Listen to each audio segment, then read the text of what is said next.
जय श्री कृष्ण दोस्तों। आज की हमारी कहानी है आल्हा उदल की। आल्हा उदल बुंदेलखंड राज्य के महोबा के दो वीर योद्धा थे, जिनकी वीरता की कहानी आज भी सुनाई जाती है। आज भी जब हम इतिहास के वीरों की बात करते हैं तो उनमें से इन दोनों का नाम भी आता है। बुंदेलखंड की पावन धरती पर आज भी इनकी वीरता को याद किया जाता है।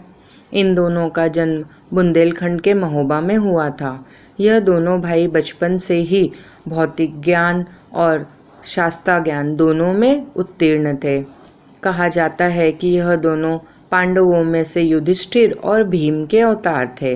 कहा जाता है कि आल्हा देवी माँ के भक्त थे और बचपन से उनकी पूजा करते थे।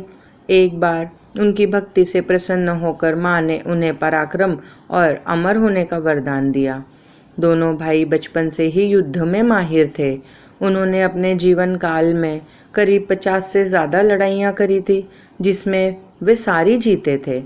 जब एक भाई मुसीबत में पड़ता था तो दूसरा भाई उसकी ढाल बनकर उसकी रक्षा करता था।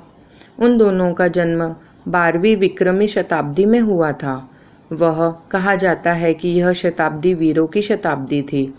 कहा जाता है कि इन दोनों की आखिरी लड़ाई पृथ्वीराज चौहान से हुई थी। पृथ्वीराज उस समय दिल्ली के शासक थे। वे भी एक उच्च कोटि के निडर योद्धा थे।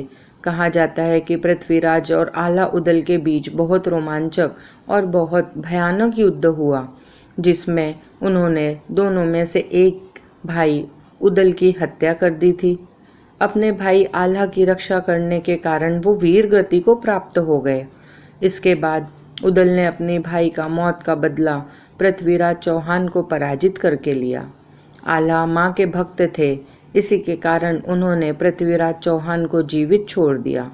यह युद्ध उनकी जीवन का आखिरी युद्ध था।